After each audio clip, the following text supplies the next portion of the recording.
Vehicle is pitching downrange. Booster Raptor, chamber pressure nominal.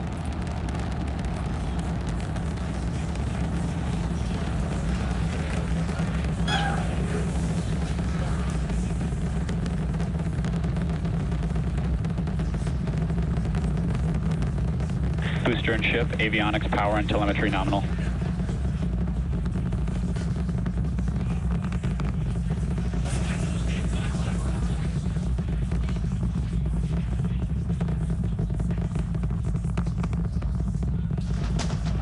Vehicle All right, we're reached just a little over a minute maximum into flight. dynamic pressure. We're about 6 miles away, so all the sound's still hitting us here. Hearing good call-outs that power telemetry nominal, that's flying straight and true. We do see all 33 Raptor engines lit up on telemetry screens.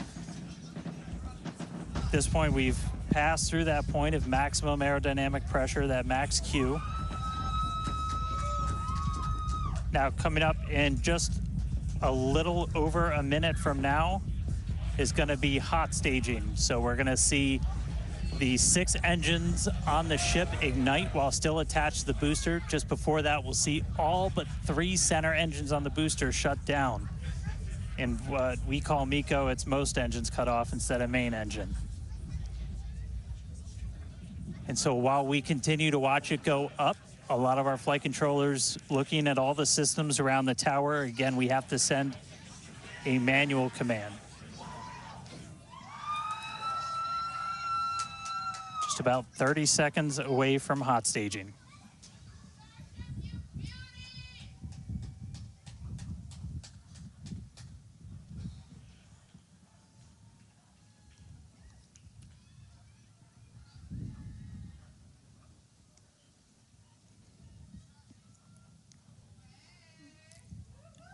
And we heard the tower is go for catch. Booster engine cut off.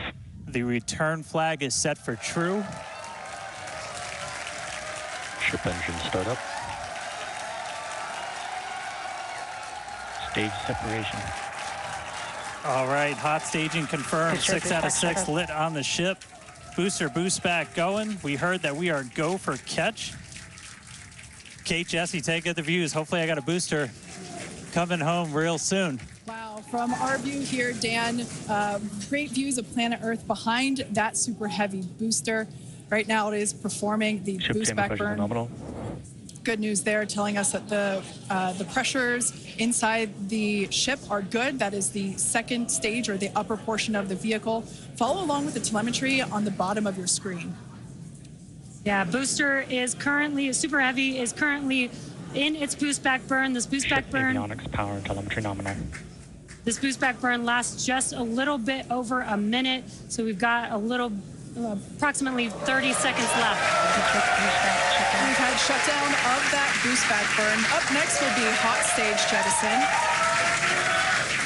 The view from the camera on the left, or from the booster on the left-hand side of your screen, and then tracking cam there on the right-hand side of your screen. We'll see those grid fins. Booster offshore divert. And we can also see that the hot stage has been jettisoned. Yes, visual confirmation of that there on your screen, which is great. Now the next... Starship is following a nominal trajectory. The next step for booster is going into that landing burn. Again, it'll light up 13 of those engines and then pare down to 3 engines right before booster catch. All right, now just real quick, we did hear the call out, booster offshore divert. Unfortunately, that means that we are no-go for the catch. As we said before, both the tower and the vehicle, as well as the operators on console, have been actively evaluating the commit criteria for that return to the launch tower. And unfortunately, we did not have a pass on those commit criteria. So we are no-go for tower catch. And we did mention that we're constantly evaluating the criteria for catch. There's a lot of things that need to go well in order to line that up. Unfortunately, today we will forego booster catch today. But what you're seeing on your screen is ship currently making its way towards the Indian Ocean, still looking good so far. Exactly. So views there of the booster on the left-hand side of your screen, views of the ship on the right-hand side of your screen. Now, we said before that it was not guaranteed that we would be able to make a tower catch today. So while we were hoping for it, like we said, it was pretty epic on attempt 1, but the safety of the teams and the public and the pad itself are paramount. So we are accepting no compromises in any of those areas. Exactly, and we're still going to get a lot of good flight data with booster even, but especially with ship. Again, we have an additional objective today to do an in-space relight of a Raptor engine, which again will help us set us up for being able to do deorbit burns, which is Ship chamber pressures are nominal. which is important for orbital flights. And what you're seeing on your screen is a view from Super Heavy as it's making its way back down to Earth. Yeah, once again, we are attempting an offshore landing of the Super Heavy booster. So we have seen this before, and it is still very fun to watch, watching it come down for a soft splashdown off the Gulf Coast of Texas. We can see it there re-entering. We saw earlier those grid fins. There are 4 hypersonic grid fins. Or we can see that the landing burn has begun on the Super Heavy booster. And same pattern, 13 engines Relight, gone down to 3 just as we expected. And what an incredible view of Splashdown that we got today of Super Heavy. Yeah, I'm sure the buoy cam views will be pretty awesome once again. So we'd like to confirm a water landing once again for the Super Heavy booster. Congrats to the SpaceX team for making that milestone as well. Now, ship continues to look good. We can see that it is, while all of that was happening, the crowd here in Hawthorne continuing to react to all these amazing views that we're getting. The next milestone is... Starship is in terminal guidance. Great news there. Starship terminal guidance, referring to what we see here on our screen, the upper stage, at about 8 minutes, 35 seconds or so, we have ship engine cutoff, which will be the cutoff of the Raptor engines.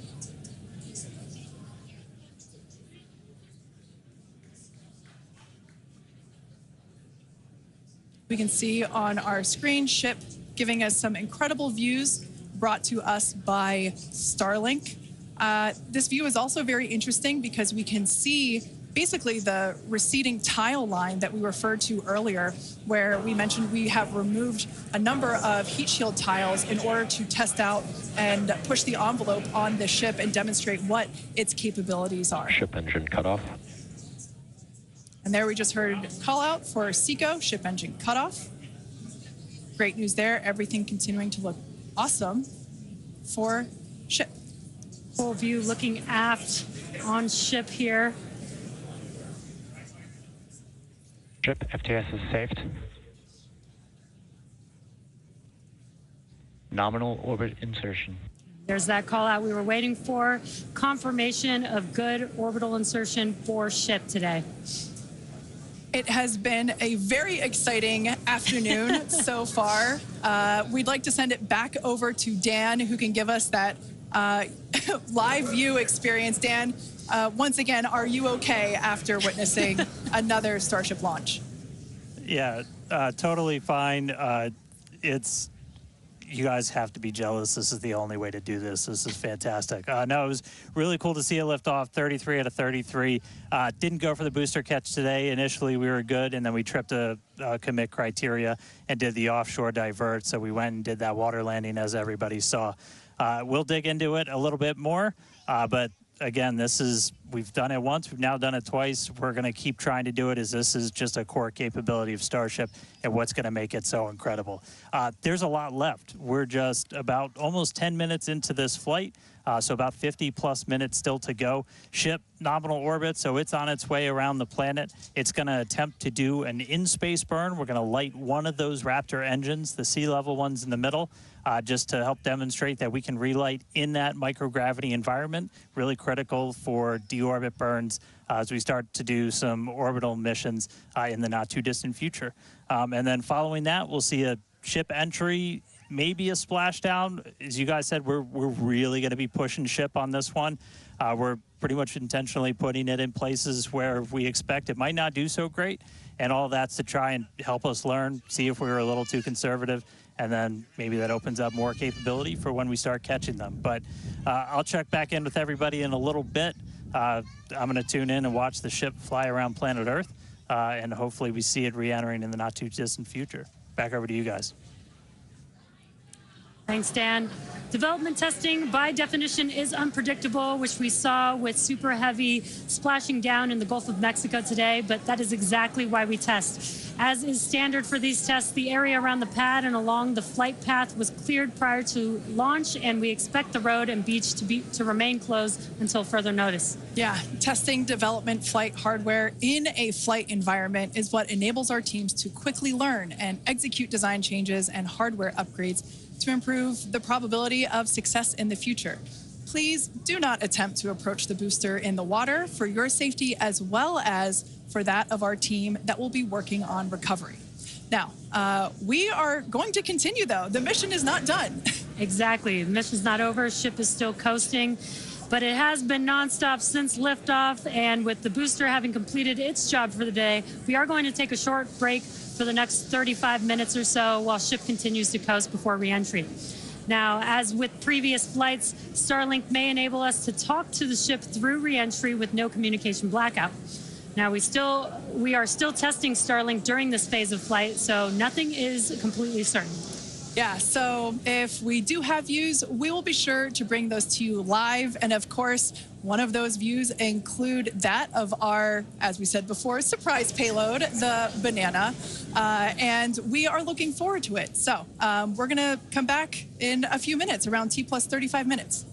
Yeah, exactly. Views or no views, we'll see you back here at T+40 minutes for our coverage of Starship's reentry, flip maneuver, landing burn, and hopefully see a splashdown.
are just about 35 minutes into today's flight test, continuing to get some live views from Starship itself as it continues to make its way around the globe.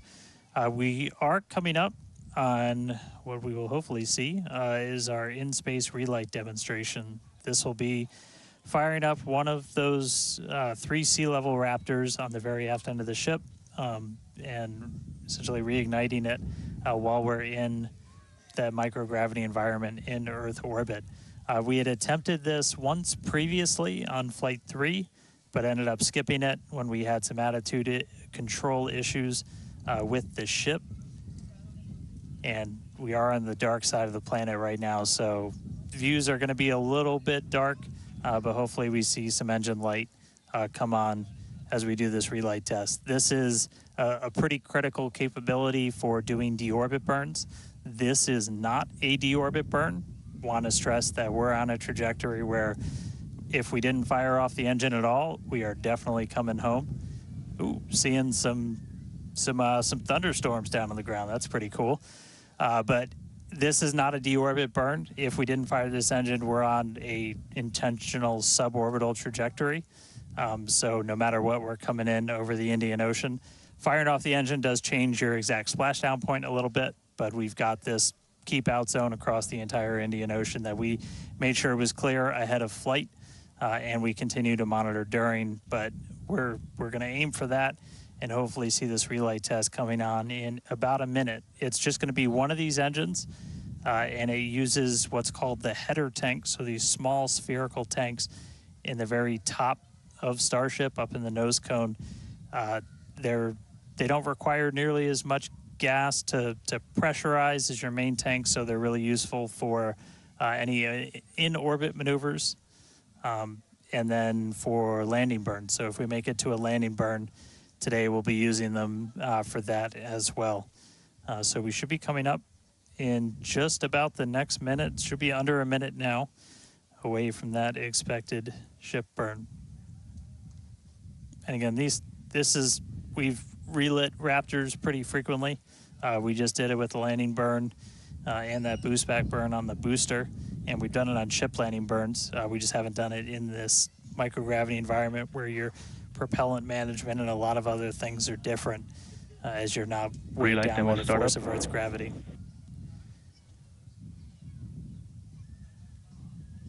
And just heard the call out for startup. There's some light. There's that Raptor relit. And shut down. All right, there you have it. The first time ever lighting a Raptor while in outer space, other than our Ascent burn. So really cool to see that relit. That's a pretty critical capability that we're going to need when we're doing orbital missions in the not too distant future. So check another one off. That was a really cool. That was an objective we really wanted to hit on this one, and so good to see ship knock that one out in orbit. But for now, we're going to coast for just a little bit longer, and then it'll be time for ship entry. So we'll get the usual light show as we return from hypersonic velocities.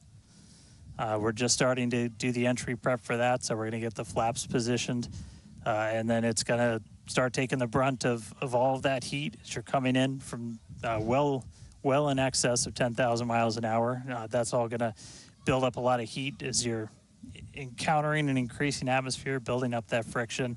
And we're going to see how the tiles fare. We've also got some pretty cool tile experiments that we'll talk about in a little bit. But coming up real soon, ship re-entry, successful relight, and we'll start this entry part soon.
Starship is at 100 kilometers altitude. Good attitude for atmospheric entry.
Welcome back to Starship's 6th test flight.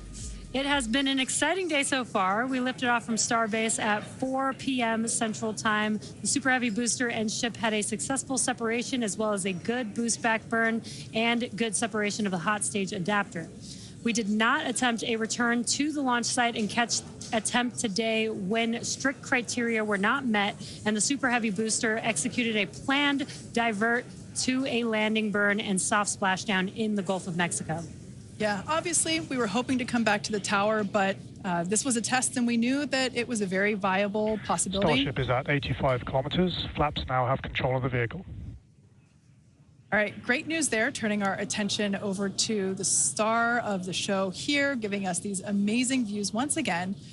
We heard the call out there telling us that the Starship vehicle is now 83 kilometers above, coming up around T plus, well, now actually, the ship, as you can see, is beginning to re-enter the Earth's atmosphere.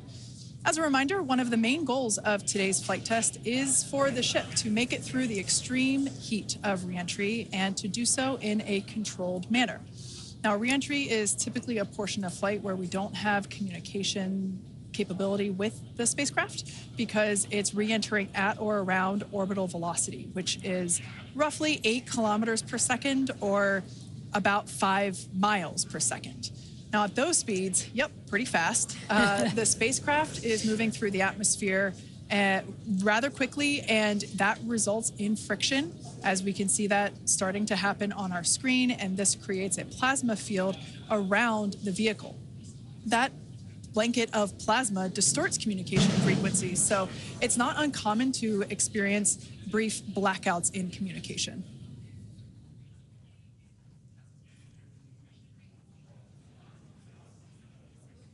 Starship is approaching the peak heating phase of entry.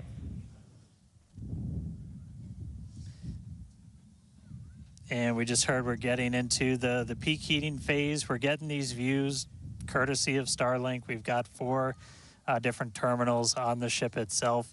It's what's really allowed us to get real-time data during what's otherwise been just a a mystery box essentially for spacecraft design, where when you're re-entering through the atmosphere, at least getting anything in real time hasn't ever been possible before. But we're able to not just get these views, but real-time telemetry from the ship as it's coming through.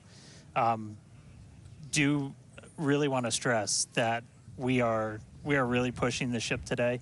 The heat shield is not in the same configuration as it was last flight, where we had a team of ship techs do just an otherworldly task, replacing the entire heat shield, thousands of tiles, installing a backup ablative, and that pretty much set us up to do a pinpoint landing on Flight 5. We did not do that with this one. We have some backup in those really sensitive areas around the flap, but this is an older generation heat shield. And knowing we weren't going to do that, we even went and removed some extra tiles. There are some missing tiles on the nose cone where we're testing some backups. There are some steel-covered tiles in a couple of different spots, and there's also a whole lot more steel of the ship showing. As you guys talked about, we gave it a little bit of a haircut, a couple hundred tiles trimmed off the sides, and that's where we might have catch fittings in the future. But ooh, color's starting to come in, so it looks like things are going to start heating up, Kate and Jesse. Yeah, fun fact, Dan, we actually removed 2,100 heat shield tiles from Starship in order to basically present that necessary receding line, which you kind of can see there in your view. Think back to previous flights, the heat shield line came up further on the vehicle, and just like Dan said, we want to test the vehicle beyond what we think it is capable of carrying based on our simulations and calculations. So once again, to just be super plain, don't be surprised if we see some wackadoodle stuff happen here. We won't be. There are a number of things that we are testing out intentionally to see what the ship can take. Yeah, exactly. And knowing what those limits are will really help us design the vehicle of the future. Essentially, removing those tiles helps us remove a lot of weight from the vehicle, a lot of things that might potentially need refurbishment in the future. And the goal is to come up with a heat shield pattern or design that we don't have to refurbish. We can just continue to use it over and over again. And that's why we're changing some of those tiles and moving stuff around, removing a lot of those tiles, as Kate has been mentioning. Exactly. And, you know, looking forward to the Starship capability of the future, we want to be able to catch Starship like we do with boosters. And so the next flight, we want to better understand where we can install catch hardware, not necessarily to actually do the catch, but to see how that hardware holds up in those spots. And today's flight will help inform, you know, does the stainless steel hold up like we think it may based on experiments that we conducted on Flight 5? Now, continuing to look, amazing views. Yeah, Dan, go ahead. Oh, I was just going to say, like, there's so much on this flight that we're doing to try and, you know, make all the ships that we're about to start flying even better, just really understand what their capabilities are going to be. We've got kind of the next-gen ship lined up for Flight 7. It's got all of those heat shield upgrades and everything. And one of the things that we're going to be doing that's most interesting, and one of the reasons we wanted daylight, is we're going to be flying pretty aggressively as ship comes in. We're going to be kind of nose down, and we've done it in wind tunnels. We've done it in simulations. You might see the flaps really flapping around, trying to control the vehicle. We're betting we might have a little bit more capability than we think in just the analysis, but always a chance that bet doesn't pay off. But that just helps us know, like, what are our Starship limits. is now halfway through the peak heating phase of entry. Sweet. Halfway there. Halfway home, guys. Yeah, and if you guys, again, can follow along with the altitude and the speed of ship as it's making its way back down to Earth, bottom right-hand corner of your screen.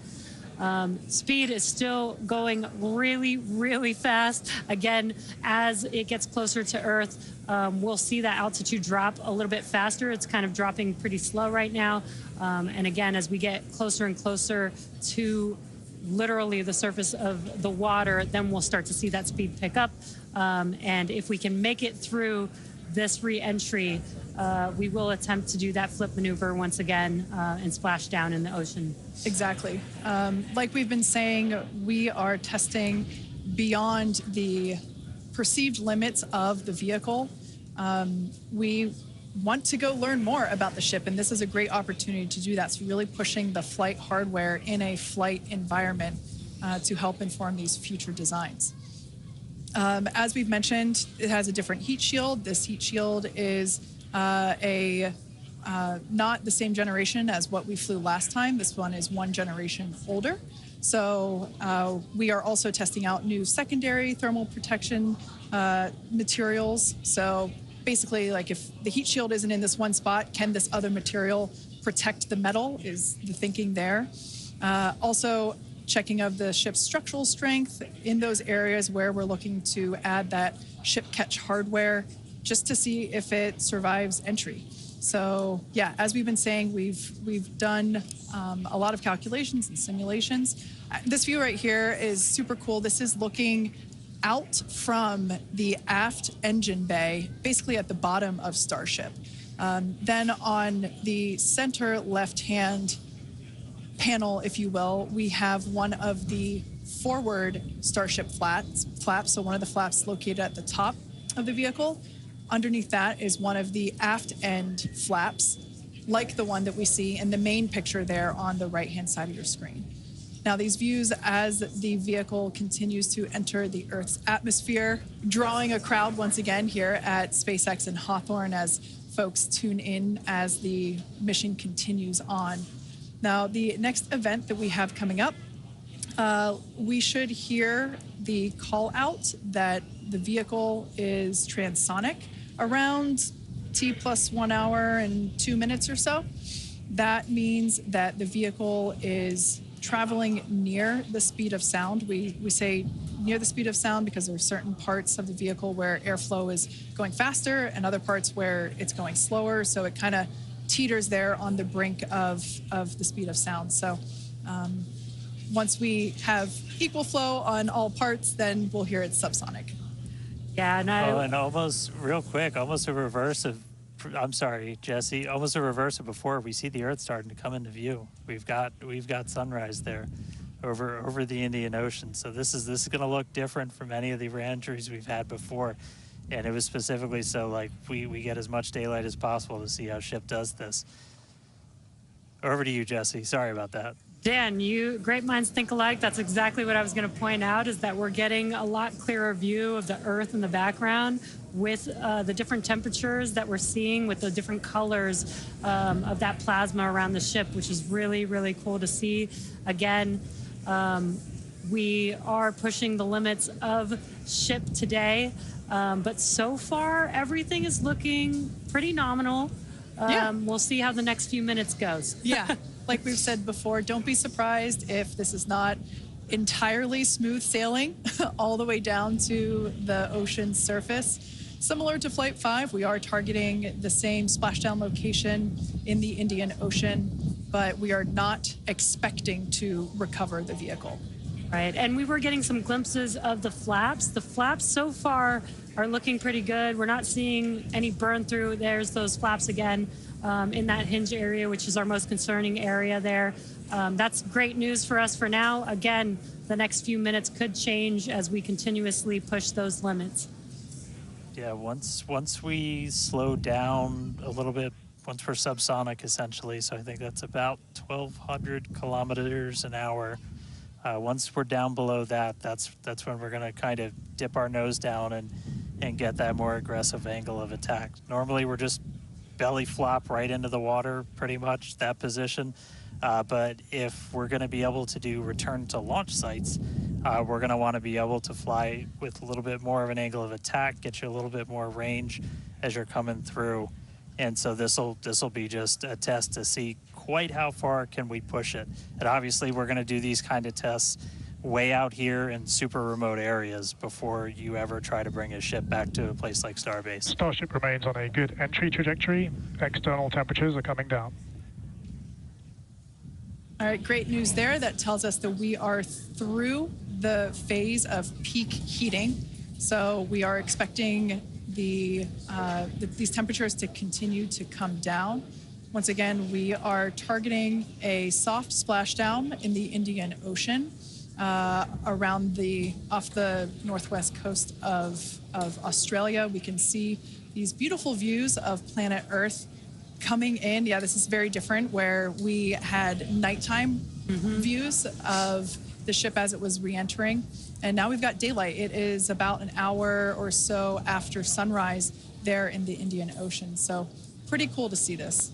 Yeah, and it might not seem like it makes a huge difference, but we do get a little bit more light on ship as well for the camera views that we have, which is very beneficial for us to visually see anything and try and correlate that to any of the sensors or data that we have on the vehicle. Exactly. That is why we shifted our launch window so that we could have that daylight in order to improve our observations of the vehicle. So not only are we getting all the raw data from all the sensors that are on board Starship, but we also have multiple cameras and assets out there that are watching the vehicle and will also be able to tell us with this visual story that is also very, very important.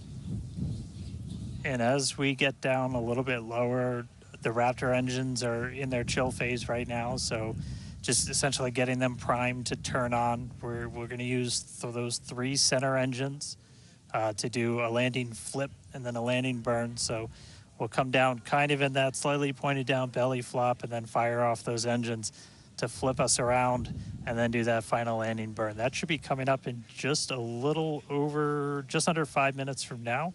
And then hopefully we start hearing some call outs on transonic and subsonic as we slow down. Again, once you hear Starship as subsonic, keep a close eye on the flaps. They're going to be working overtime essentially to maintain control of the ship as we get a little more aggressive with this.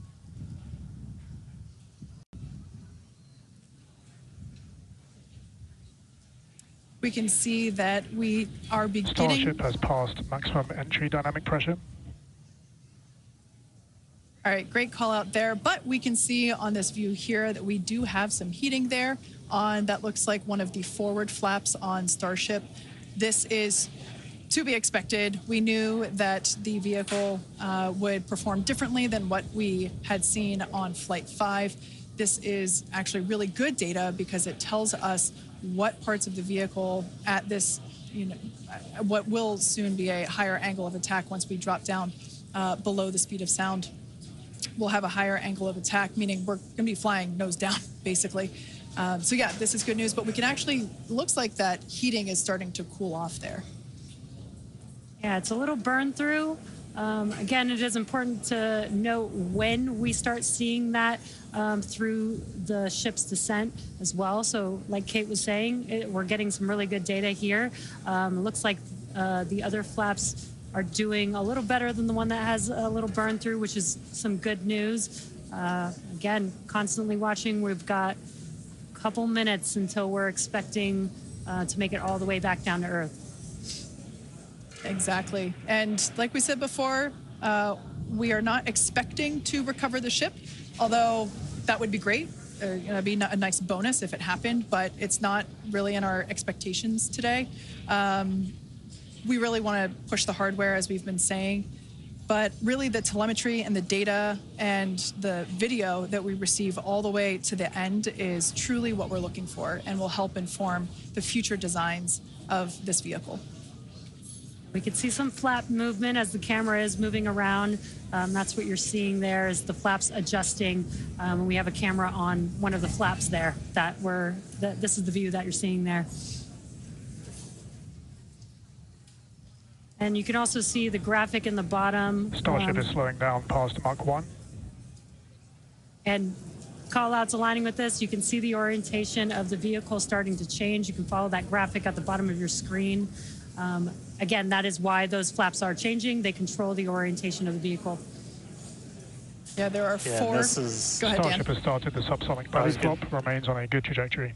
I was going to say this is when things will start to get a little interesting. So this is when we're moving slower than the speed of sound. You can see that nose slowly start to tip down, and we're going to try and maintain flap control the whole way. But we are just a couple minutes away from hopefully doing a landing flip landing flip and landing burn if the flaps can hold together.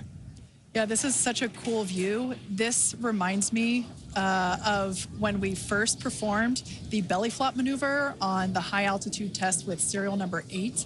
We saw the ship come back through, and I always wondered what it looked like from the ship's perspective, and this perspective, I think, helps inform that. We will be, as Dan said, we will be dipping down a little further and really be flying nose first. This higher angle of attack, you know, we're intentionally doing it to stress those aft flaps, and that will help inform the limits of flap control in order to collect data for future landing profiles.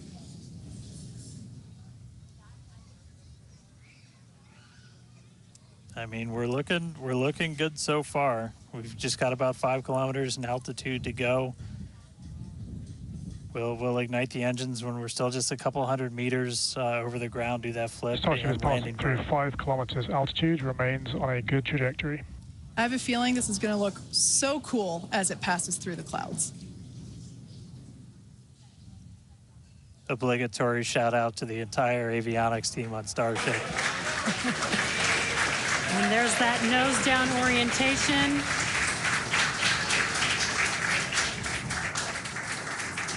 Now the Raptor engines will relight and help flip the booster back up. This is a more severe flip given the orientation.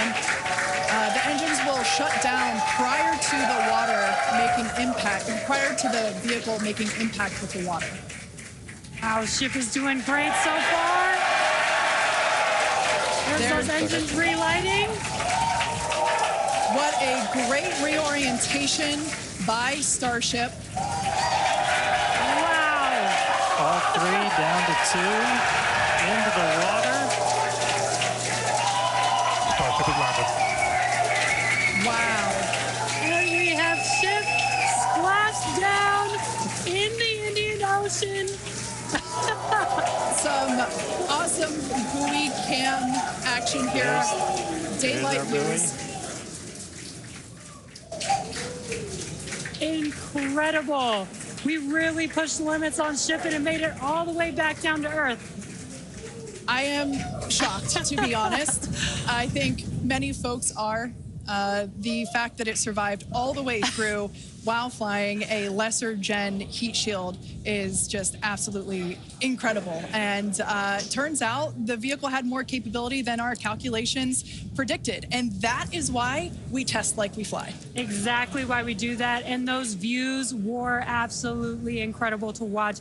Because of Starlink, we were able to get the views all the way down, as well as the buoys, seeing ship touch down in daylight. So cool, so cool. Now, we want to, unfortunately, wrap up the show. Yeah, exactly. We'll say congratulations to our teammates at SpaceX and to everyone who supported the Starship program. And thank you to all of our future customers for your support. We'd also like to thank the people of Cameron County, Texas, as well as the Coast Guard, the Federal Aviation Administration, the Government of Mexico, and the Australian Space Agency. Now, be sure to...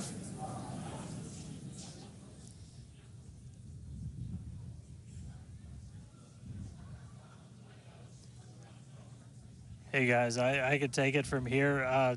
That was just incredible to see that splashdown. As you said, thanks to everybody that took such a huge part in this. Everybody here at Starbase that's worked on this program, just really pouring your lives into it. Great to see another booster lift off. We'll catch it the next time. Great to see ship in the water. New version of ship coming soon, so a lot more exciting launches coming up real soon here from Starbase.